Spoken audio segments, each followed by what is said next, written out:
Vi fik set, hvordan vi kunne bruge det her til at teste websider af med. Hvordan vi kunne gå ind og ændre lidt i, hvad det er for nogle input, der kommer med, ikke? Så det er jo typisk sådan nogle formularer, at vi er interesseret i at bruge det her til, men det kan godt bruges også til at teste, om link er der, og det kan bruges til mange andre ting også jo. Men det vi så her, ikke, der var det nogle formularer, ikke, med nogle inputfelter, sådan en, hvad skal vi sige, standardapplikation, ikke, med noget, der skal behandles, hvor vi sender nogle inddata afsted, ikke, og får nogle data tilbage, ikke, og de her værdier kan vi så lægge ned i database. Og dermed kan vi jo så generalisere lidt, sådan at vores test den får en større generering. Og vi kan lave regressionstest, ikke, fordi vi kan køre dem igen og igen. Vi kan også bruge det her, det giver næsten sig selv, til at man kan lave sådan noget test-driven development, ikke, fordi vi kan udvide stille og roligt, ikke. Når vi har fejl, jamen så må vi jo ind og korrigere på dem, og det vil sige, at det kan vi bruge som en eller anden form for rettesnore til at designe ud fra. Så regnemaskinen kunne godt blive udviklet via den her del af det. Det næste vi vil gøre, det er, at vi vil lave et, bare lige for en ordens skyld, så lave et nyt testprojekt. Så kan jeg altid dumpe de her eksempler, jeg har lavet her, ikke, op på fronter, som de ligger. Så er det nemmere at finde rundt i dem. Så laver lige et nyt testprojekt her. Og det næste, jeg vil kigge på, det er så web services. Det er nemlig lidt anderledes. Jeg laver lige et testprojekt.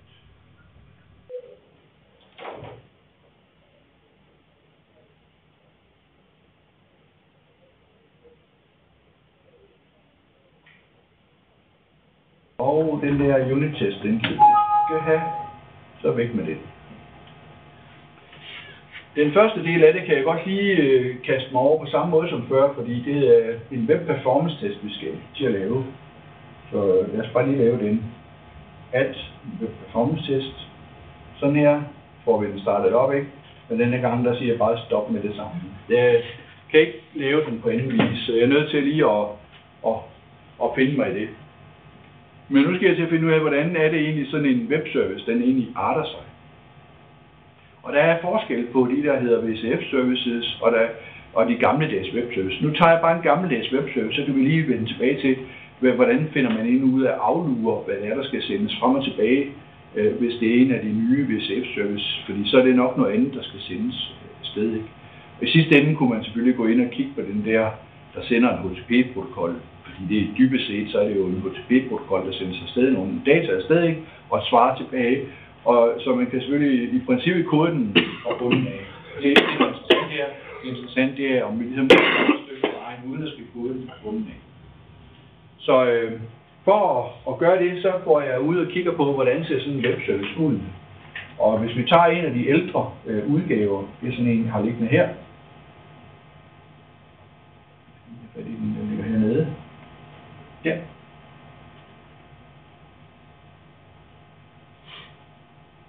Så det, der er smart ved den ældre udgave, det er, at det, der bliver lavet inde bagved, det er sådan et dokument, jo et VSDL-dokument. Jeg ved ikke, hvor meget jeg ved om webservices, men lidt har I sikkert snuset det, ikke også? Der bliver lavet sådan et VSDL-dokument, og det, ud fra det her VSDL-dokument, der kan man så aflure, hvordan ser metodekalden ud osv.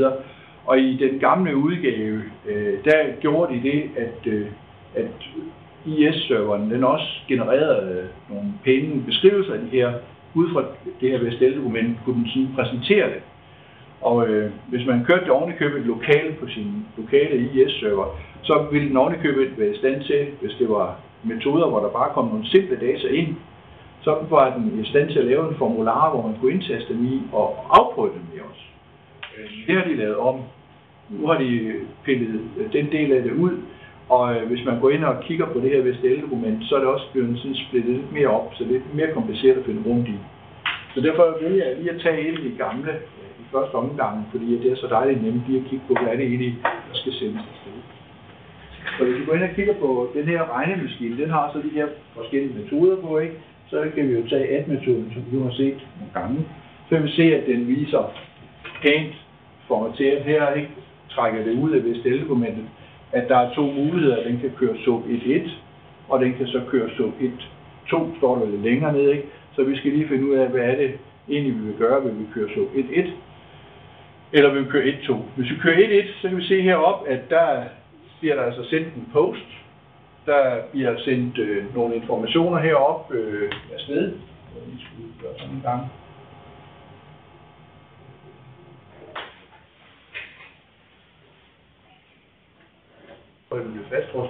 Så vi har altså nogle informationer heroppe til at starte med her, som er header-informationerne. Og i det her står der blandt andet en længde.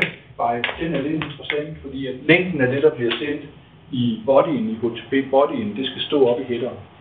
Der er forskellige måder, man kan sende tingene på. Man kan sende dem på den her måde, hvor man forløses, og til der er mange, der kommer, så er der faktisk også en mulighed, der hedder trunk data, hvor man sender en længdebyte en gang imellem og fortæller på hver klump, så man ikke behøver at have det hele klar på forhånd. Det her kræver ligesom, at man ved, hvor meget der skal sendes på forhånd, og først begynder at sende, når det hele er færdigt. Men i det her tilfælde er det forholdsvis enkelt. Der er nogle enkelte ting heroppe, der er ret væsentlige for os at vide. Det er, at der er en content-type, den skal sørge for at være tekst, XML, og det skal være charset UTF-8. Og så står der SOAP action, den er også ret væsentlig, fordi at der faktisk heroppe står, hvad er det for en metode, der ligesom skal udføres, at det er en add. Hvis vi ned og kigger på SOAP, så vil det være tilsvarende på den. Så kan vi se, at nede i bodyen, der bliver der sendt et maildokument afsted, ikke? Hvor de der to integers, der står hernede, det er selvfølgelig tanken, at de bliver erstattet af konkrete talværdier, sådan at vi har dem at gøre godt med. Og så får vi tilbage, der får vi et XML-dokument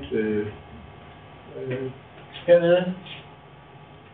Så det har vi hernede, XML-dokumentet, som vi får retur. Der kommer også en længdebyte på, ikke? Og så har vi hernede et felt, der hedder add result, som indeholder vores resultat.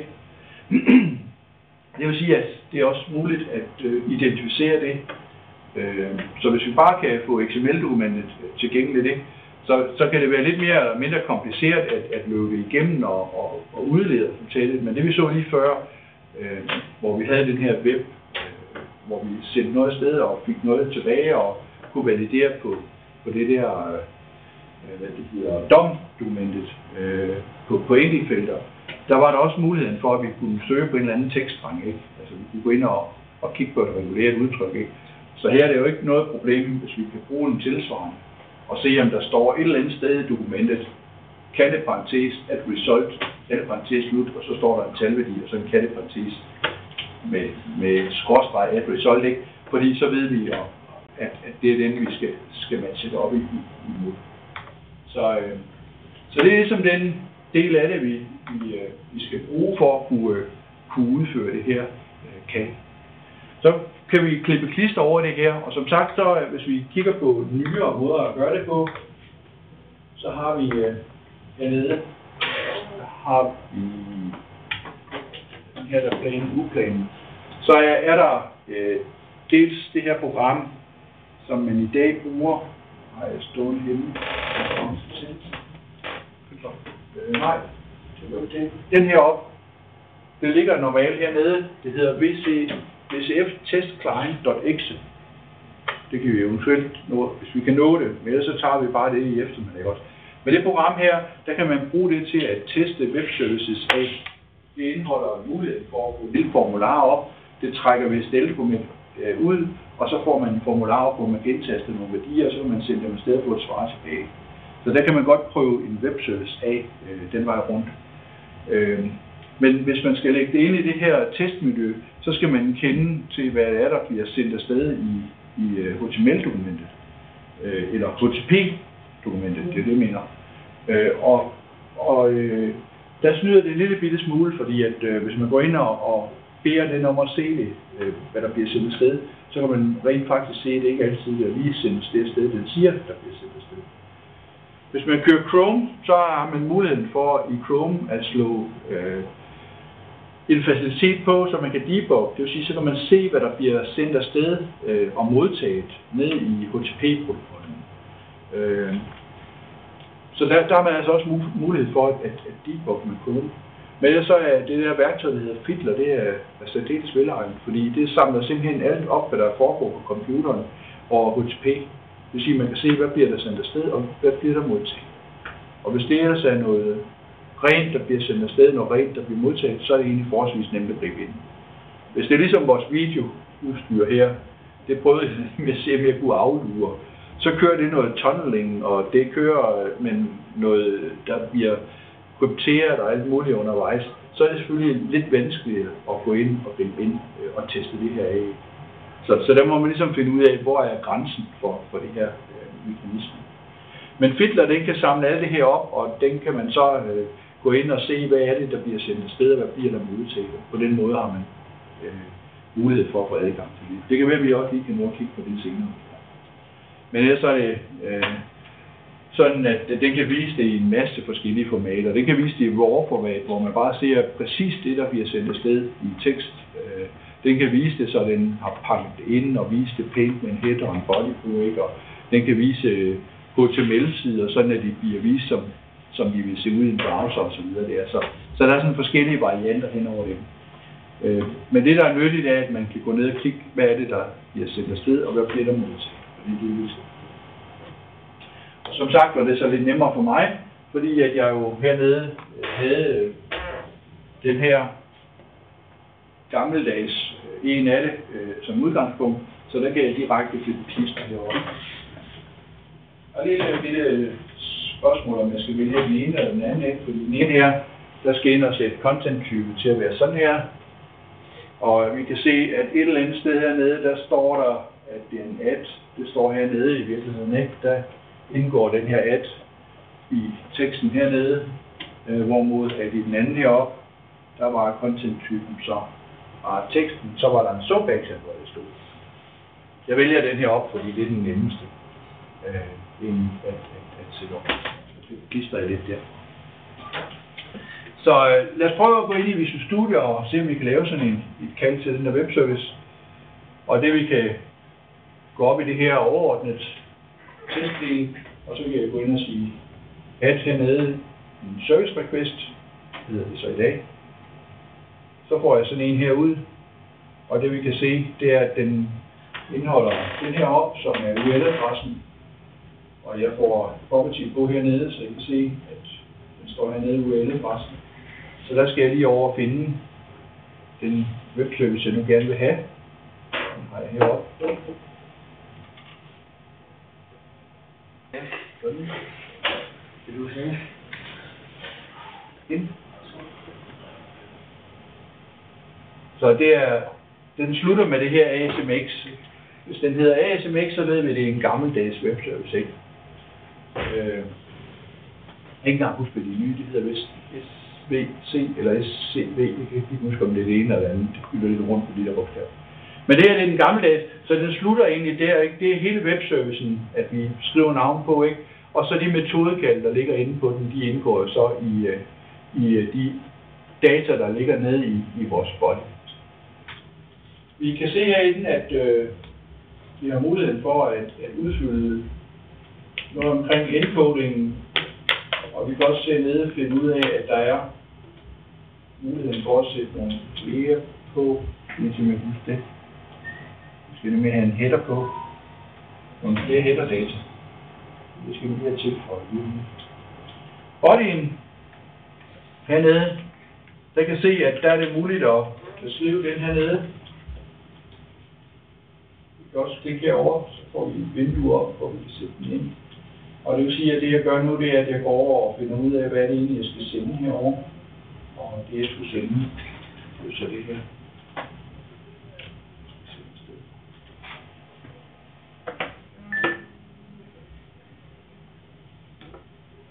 Dog skal jeg selvfølgelig ikke skrive ind her, men vi kan jo prøve af med nogle bestemte værdier. Ikke? I kan sige, at vi vil prøve at lægge 5 og 8 sammen. Og se om man kan klare det. Hvis vi sender 5 og 8 afsted, ikke? Så har vi den på plads. Så er der content-typen heroppe. Den skal vi lige have valgt. Og hvis vi kigger på vores side derude, så sagde den, at content-typen den er tekst XML.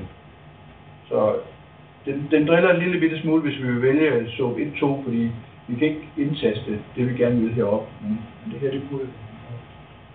Så mangler jeg bare lige at sætte i... Jeg skal lige have... Se, hvordan hopper bare lige, nu vi gjorde det. Er det nogle ekstra header på? Add header. Så jeg kan lave nogle ekstra værdier her, ikke? Det er sådan et key value par, man sætter op. Og hvis jeg kigger ud på min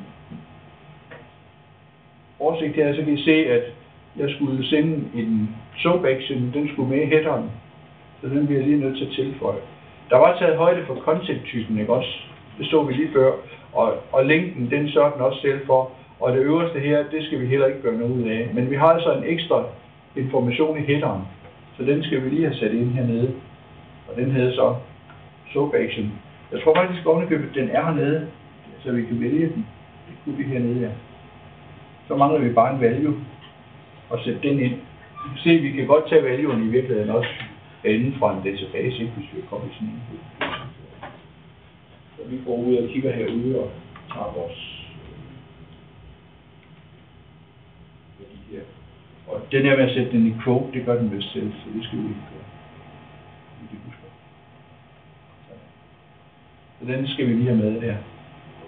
Så er vi sådan set klar til at prøve den af og se, om den kan aflevere det, vi gerne vil i første omgang. Jeg prøver at sige, hvordan det se, den går ud og kalder den, ikke også, så den giver 13 tilbage her. Så vi er i stand til at kalde den her webservice, ikke? Vi har skrevet vores body, ikke også, og den skal vi selvfølgelig ind og tilpasse, så den passer med. Vi skal ind og rette lidt i headeren, så den passer med, ikke? Og der er forskel, som sagt, på om det er en service af de nye Windows Communication Foundation service, eller det er en gammeldags webservice. Der vil også være forskel på, hvis det er en anden Java. Der kan det godt være, at de sender det i et andet format, hvor det ikke lige nødvendigvis er SOAP.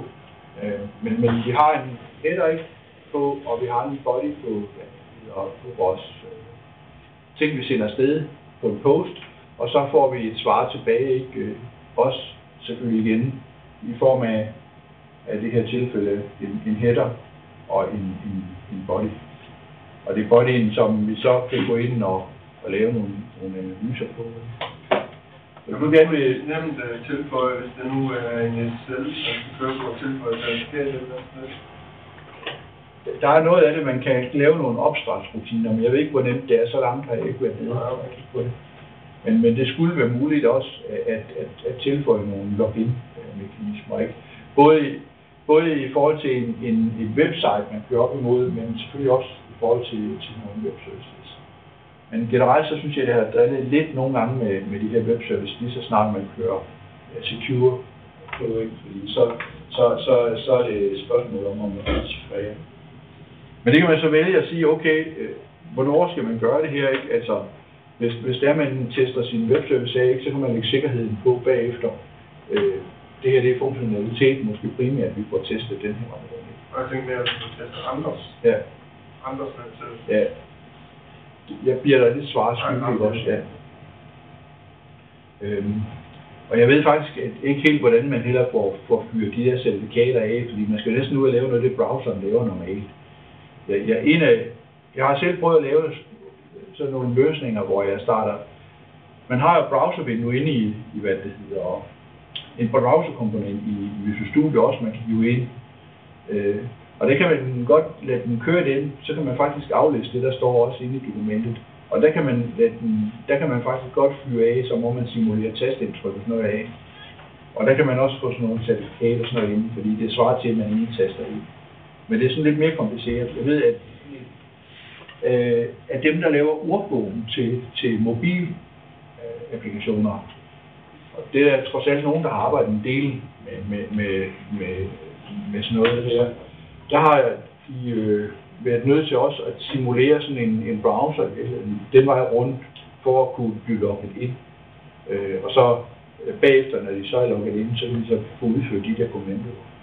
Så det er sådan lidt mere kompliceret også, fordi man skal dybt ned i hele protokollen for at kunne styre det. Og noget af det, når man kører tunneling og noget, hvor man bliver sendt videre over til nogle andre, ikke, så begynder det at blive rigtig giftigt, hvis man selv skal ind og kode det. Så der bliver der svar skyld. Men pointen er, at vi får det her tilbage i hvert fald. Og det vil sige, at det her svar, jeg får tilbage, det kan jeg så også gå ind og lægge regler ind på. Jeg kan gå ind og sige, at jeg vil lave en valideringsregel. Og så kunne jeg gå ind i den her... I kan se, det er møntet stadigvæk lidt på, at det ikke er XML, der kommer tilbage. Det er møntet på, at det er et eller andet HTML-dokument primært, ikke? Fordi at man kan se de her værdier, vi kan få fat i med indertekst og så videre. Men den her, der hedder find text, den kan jeg så eventuelt bruge, fordi at jeg ved jo godt, hvordan teksten den skal se ud. Hvis jeg skal få resultatet tilbage her, så kommer resultatet hernede sådan her. Det vil sige, hvis jeg sætter den ind som find text her, ikke? Og så skifter de her 13 ud med står 13 her, ikke? Så leder den efter hele det her udtryk, og det er så spørgsmålet om, hvor meget af det jeg vil have med, ikke? Det kan det godt være, at det var nok lige at slutte med den her start, mindre indtegn herinde, start kanteparentes, ikke? Fordi at så kan der ikke stå mere bagefter, og så jo kortere den streng, jeg tester på, at den er ikke, jo hurtigere bliver det selvfølgelig også. Jo længere søgestrengen er, ikke? Jo længere tid tager det i CPU-tid, ikke? Så man kunne måske kotte lidt af på den. Men nu har jeg bare valgt at gøre det fuldt, ikke? Og så kan vi lige prøve at se, at den kan køre med det. Det går jo fint, ikke også? Så kan vi lige prøve at rette den til. Vi kan gå ind i valideringsreglen. Find tekst. Jeg vil sige, nu vil vi teste, om den giver 12. Skulle den jo så ikke gerne gøre, men så skulle den så gerne fra. Og det gør den så også. Vi får at vide inde i vores detaljer herinde, at den finder ikke den her. Den kan ikke fortælle os, at den faktisk finder en med en anden værdi, vel? Så skal vi ind og håndhæve. Men den kan fortælle, at den ikke fandt den her værdi. Så svaret 12 fandtes ikke. Den fortæller os ikke, at den giver 13. Der må vi. Man har muligheden for i den her del af det også, når man har luret det, så kan man faktisk gå ind op i den anden her og stjæle den her notation. Den havde jeg jo skrevet ind op i test 2.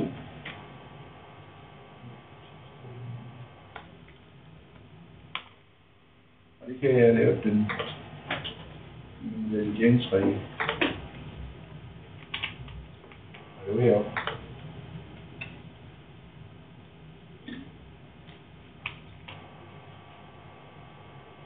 Jeg skal lige se, hvad de andre hedder, tal 1 og tal 2. Hvis jeg nu ved, at den ser sådan her ud, det er heller ikke sådan, at man lige får dem foræret. Men hvis jeg ved, at den ser sådan her ud, så har jeg faktisk muligheden for at gå ind og sætte den ind her. Jeg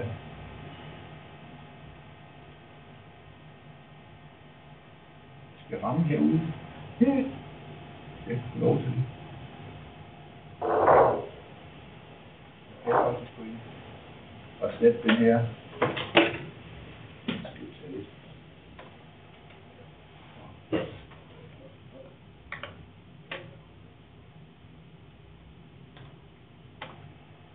Sådan der. Og så lavede jeg min valideringsregel. Jeg kan få den frem også. Der kan. Sådan. Skal vi lige prøve at køre den. Så siger den til mig. Og noget den ikke skulle lide.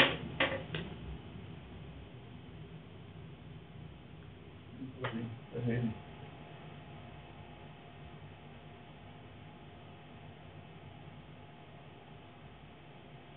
Hvordan den ikke kunne lide.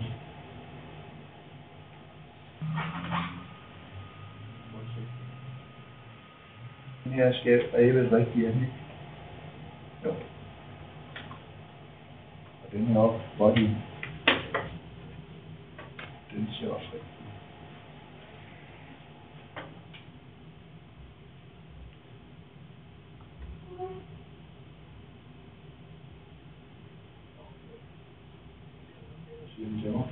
Var det ikke noget, man sprang, der var for langt?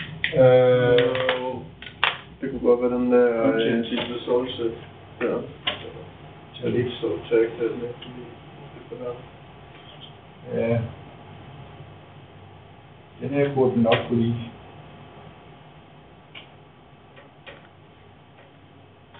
Så ellers så staver rigtigt. Tal 1 og tal 2. Ja, så må vi lige lade det komme ind på en prøve. Jeg har prøvet at gøre det i videoen, så må lige tjekke af det her. Men jeg mener, det er den her måde, jeg gjorde det på sidst også. Jeg snyder lidt, ikke også, fordi det der pointen er, jeg kan ikke gå ind, altså den kan ikke blive guidet igennem. Jeg går ind og laver den her HTML-ting, ikke? Og så fandt jeg ud af på et tidspunkt der, men man kunne godt skifte de her ting ud med noget, der kommer indenfra. Så spørgsmålet er lige, om den er sat rigtigt ind her.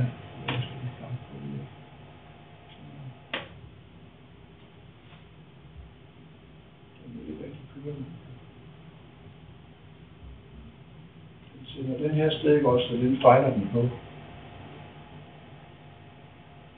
Så den fejler på requestet. Man kan sige, det er så ligegyldigt, det kan vi kigge i videoen, detaljerne. Pointen er, essensen af det, ikke også? Det er, at man kan også skrue det mere sammen, ikke? Og det jeg i hvert fald fandt frem til, det var, at det var muligt at sætte de her database koblet den på. Nå nej, selvfølgelig. Kom jeg selv med svaret på det problem. Jeg har jo ikke koblet databasen på. Så var det der connection, så var mange for. Den skal der lige på her, så det er derfor. Så forsøger den. Ja. Hvordan? Nu har du jo til de andre testprojekter. Ja. Nu har du ikke til den. Nej, jeg har ikke koblet den på her. Så kender den selvfølgelig heller ikke til de der felter, når den skal føre kompilere. Nu har du til de andre testprojekter. Så lad os prøve at se, om det ikke... Det sørger man så ikke også. Og igen, så har jeg muligheden for herinde at gå ind og sætte den op, hvis jeg skal huske det herinde. Der har jeg også muligheden for heroppe at sige, at den skal køre den igennem per række. Ja, du har nu ændret der på Edit Settings. Ja. Og du ændret den der... Så kører den dem igennem, ikke også? Og det vil sige, nu regner den så forkert på et par stykker af dem, ikke? Og regner rigtigt. Og det vil sige, at igen, jeg har muligheden for at automatisere sådan en test af en webservices, egentlig ved at designe den, uden at jeg skal ned og kode rigtigt for alvor. Jeg er nødt til at vide lidt om protokoller, ikke også? Jeg er nødt til at vide, hvad er det egentlig, der skal sendes afsted, ikke? Men hvis jeg ved det, så uden at kode noget, så kan jeg starte med at lave de her tests. Og så kan jeg selvfølgelig altid gøre det bedre, ikke, ved at gå ned og håndkode noget af det. Jeg kan få det her konverteret om, så jeg kan tage afsæt i det her og bygge videre på det, og så kan jeg så tilføje al den funktionalitet, som jeg ligesom mangler herinde. Men man behøver ikke at være kodehej, kan man sige, for at stille det her op. Der skal man bare vide noget om protokoller, ikke? Så det kan sagtens være nogen, der bliver lidt skolet i at teste webservices, kan lave den første grundlæggende del af det.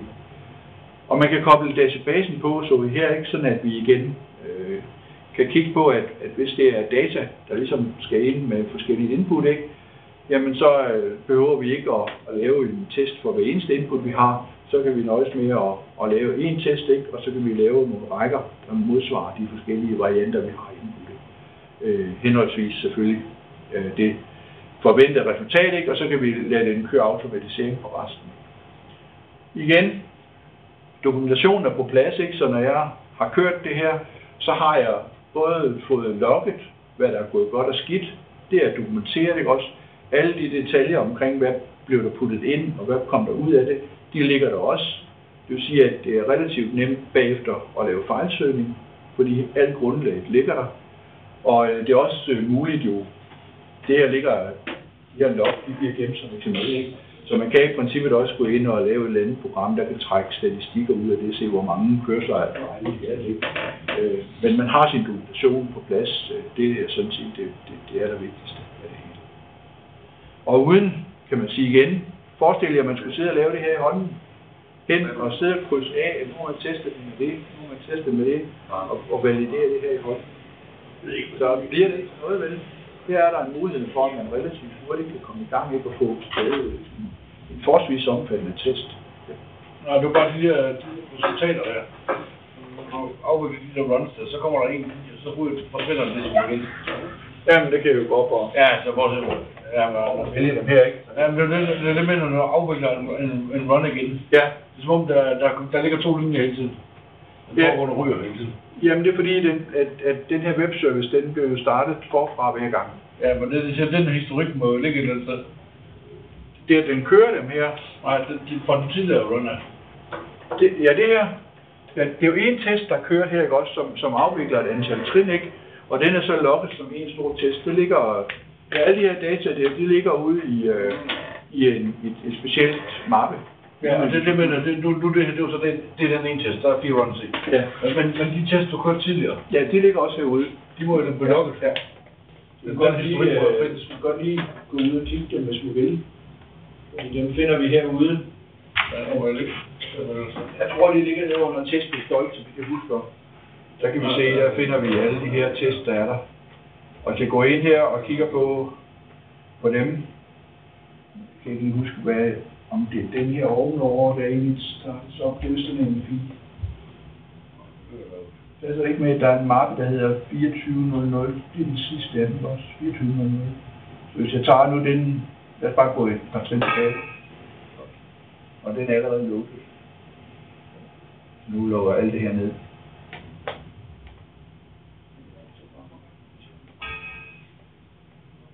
Det ved den så ikke lige, så skal jeg starte mit system.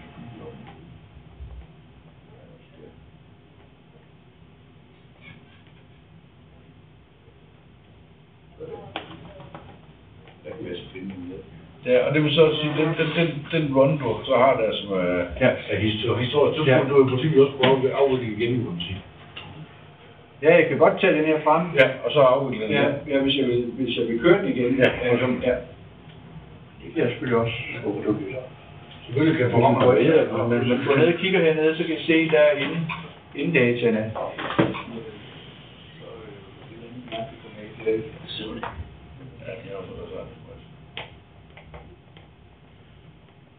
er ikke rent. Det her, det er ikke. Det ligger i et eller andet mærkeligt format. Ja, det er bare for så. Det ligger i også et format. De skal have et eller andet opdateret format. De skal lave et sådan op. Så aftydet. Det ligger også i et eller andet.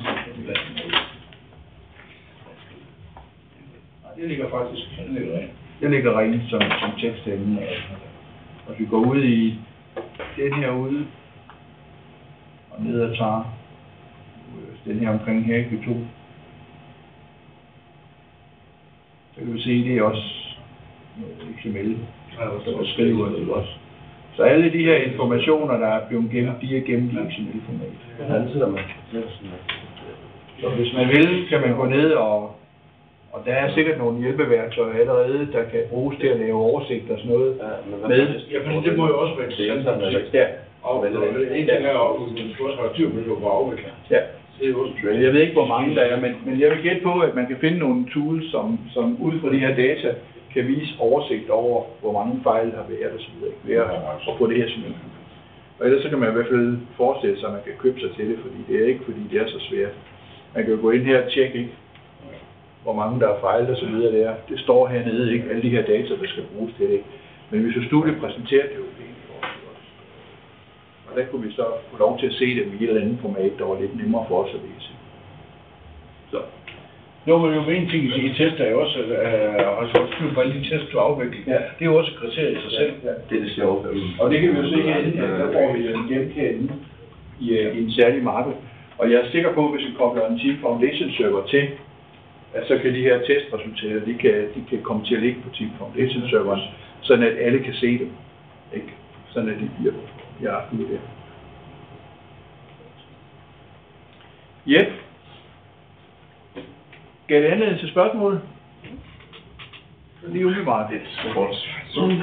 Og ellers så er tanken jo nu, at vi i hvert fald lige får chancen for at starte op. Alle sammen. Planen her. Så det jeg egentlig havde forestillet mig, det var, at vi kan jo starte med at lave det, som jeg lavede her, ikke også? Bare med at lige tage det der banale eksempel ind. Den har jeg heroppe, ikke? Så I får lave klassen. Ja.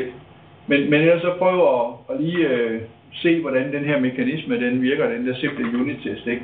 Og hvis jeg har prøvet tidligere og fik lavet, det skulle have lavet, altså, hvis jeg også fik lavet det, skulle lave i sin tid med noget markedsgiv, ikke? Jamen, så kan man lige prøve at se på, hvordan kunne man udtænke det her ved at tage data ud i stedet for standard. Og det kan selvfølgelig godt blive omfattende, ikke også? Fordi hvis nu test den går ind og siger, at vi opretter 3 biografer, og derefter opretter vi en sal, og derefter går vi ind og søger på, om den her sal den findes. Så skal vi huske, at alle de 3 biografer, dataene for dem, de skal komme i en række. Så det er hele testscenariets data, der skal ligge i en række. Selvfølgelig. Og det kan selvfølgelig være, at man så er nødt til at tænke sig grundigt om, hvor store test laver man. Fordi alle inputs skal ligge i en række. Så kan det godt være, at det er bedre nogle gange at bryde det ned i nogle flere trin, ikke? Sådan at man siger, at en deltest den indeholder på det her scenarie, og så har man så lidt færre rækker, ikke? Og så kan vi videre på, at noget andet, det har nogle data, der bygger på, at noget er lavet i forvejen. Så jo mindre man laver sin test, ikke? Jo færre elementer vil også være det. Og det er klart, at hvis nu man forestiller sig, at der er 10 forskellige billeder, man skal gennem i et testscenarie, og hver af de her 10 billeder, de har 10 felter, så kan det blive 100 kolonner, at man skal stille op. Der kan det måske blive næsten for kompliceret. Så må man ligesom prøve at finde ud af, at det er den rigtige måde at gøre det på, eller den anden måde, man gør det på. Men typisk, så vil det være noget med, at man nok skal bryde ned i mindre test, ikke? Så det kører separat, at der vil være gas. I får chancen for lige at prøve det af, starte det op og se, om der er nogle spørgsmål til det. Vi har en små 10 minutters tid tilbage, lidt mere, ikke? Så er der nogen af jer, der stikker af, så er I lidt på egen hånd. Men ikke mere på egen hånd, synes jeg selv, at enten af de der videoer, jeg har lavet, hvor jeg optaget dem, de burde lige give de her pointer frem. Det er muligt, det er en af videoerne, jeg har også lige beskrevet, hvor man finder det her. Ellers så skal I ind og kigge på den klasse, jeg havde sidste år, der kan være, at vi har skrevet en eller anden nyhed omkring, hvordan man fandt det. Og ellers så må I på jagt, lige hvor vi fandt det her med, at vi havde den til at køre igennem flere gange. Ikke? Ja, så kan man i hvert fald gøre det ved, at man går ind og kører den en gang, så sætter den på. Hvad siger du? Det er med den tredje nederst. Er det det? Ja, der er du med. Der har jeg lige vist, hvordan man gør det. Okay. Du har set den grundigt igen. Ja, har du det? Og webservicen, ikke også? Jamen, der forestiller jeg mig, at I tager udgangspunkt i den her regnemaskine. Den kunne I bruge til det. Men I kan også se på det her site, jeg har. Hvor du kigger på det.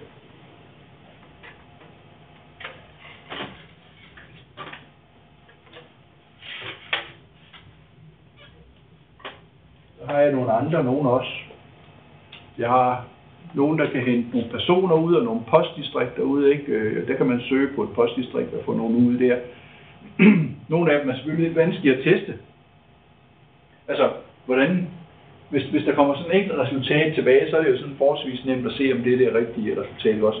Hvis nu kommer 4 postdistrikter tilbage, fordi man søger på et eller andet interval, jamen, hvordan ligger de så lige i den rigtige rækkefølge, og hvordan skal man lige teste det? Altså, det kan blive lidt mere kompliceret at lave den der test, ikke? Men man kan godt, man kan jo se, om der kommer noget tilbage i hvert fald, ikke?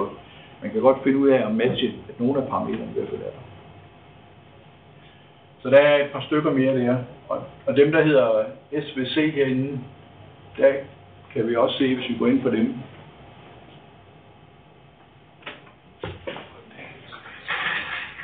Mere ondt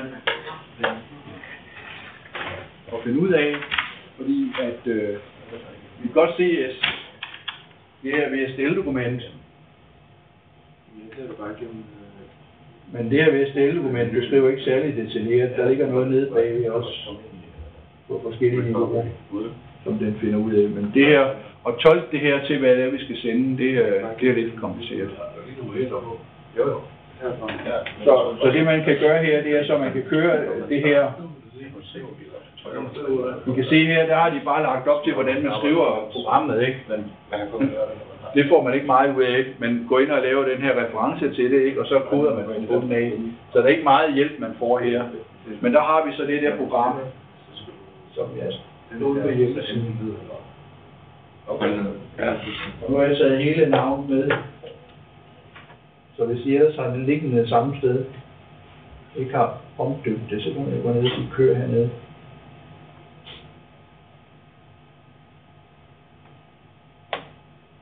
Så får man sådan et heroppe.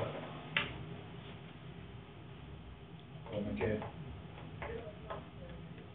tilføje sin service. Det vil sige, hvis vi tager regnemaskinen, eller ikke regnemaskinen, det var den anden.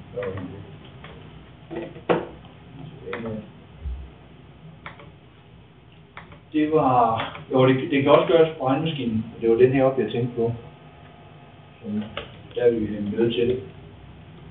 Så det er den som service der. Og går den op med.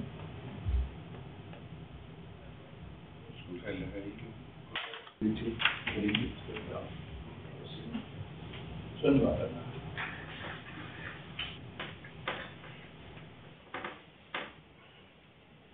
Er du gået i gang? Så leder den igennem.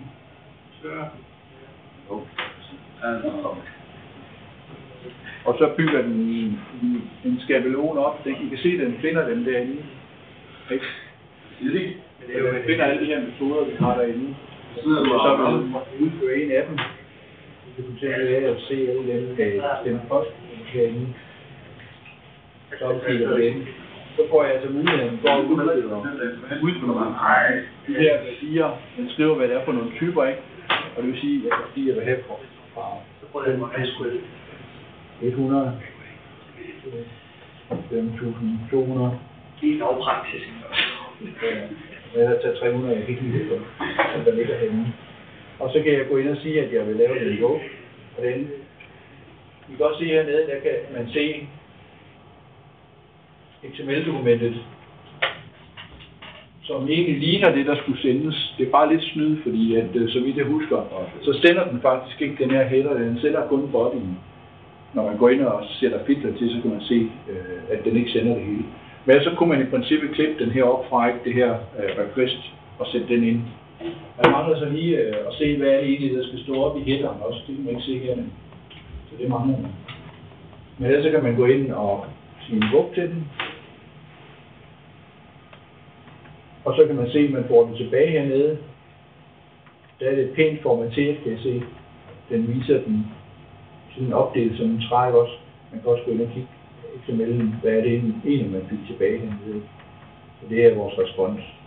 Så der har man muligheden for at se, hvad er det egentlig, der blev sendt heroppe, og hvad blev der modtaget. Det eneste, man mangler her, det er sådan set bare, at hvis den sender ekstra informationer op, altså hvis der bliver beskrevet noget i HTTP-headeren, så kan vi ikke se det her, vel? Det er vi nødt til lige at i det.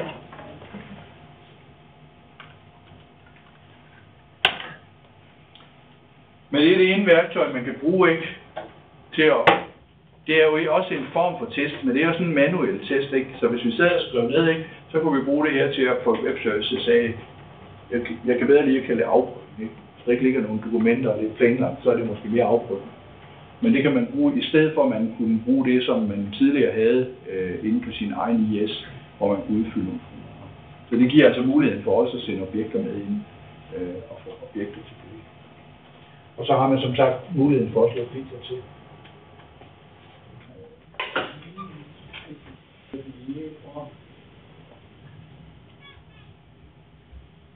Ja, og så bliver det.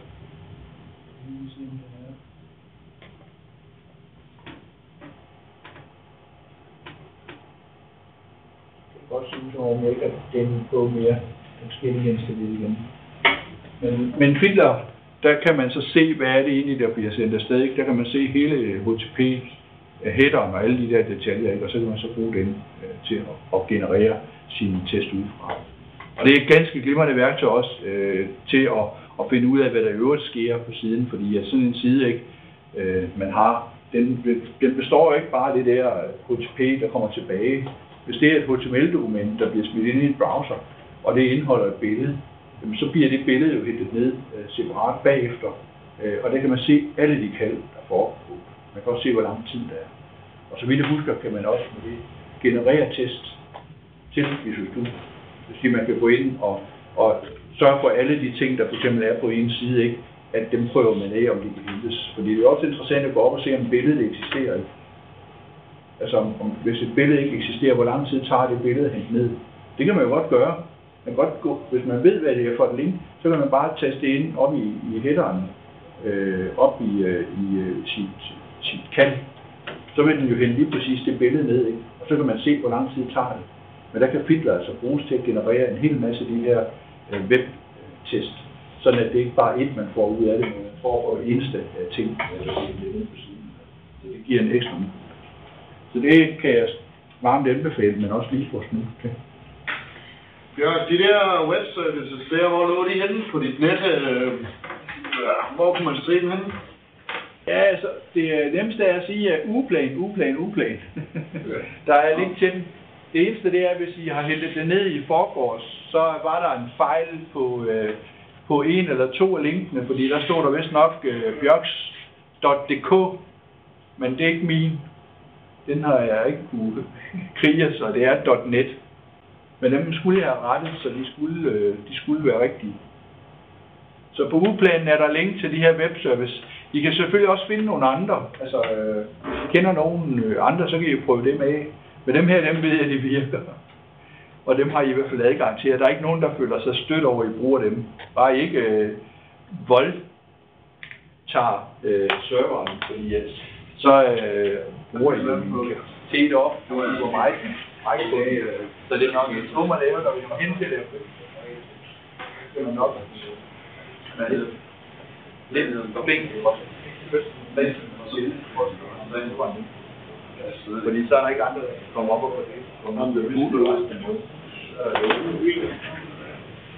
Så der kan man godt finde hinanden uden at... Ja. Det er sket mange af så der jeg tænkt på. Det ved jeg ikke.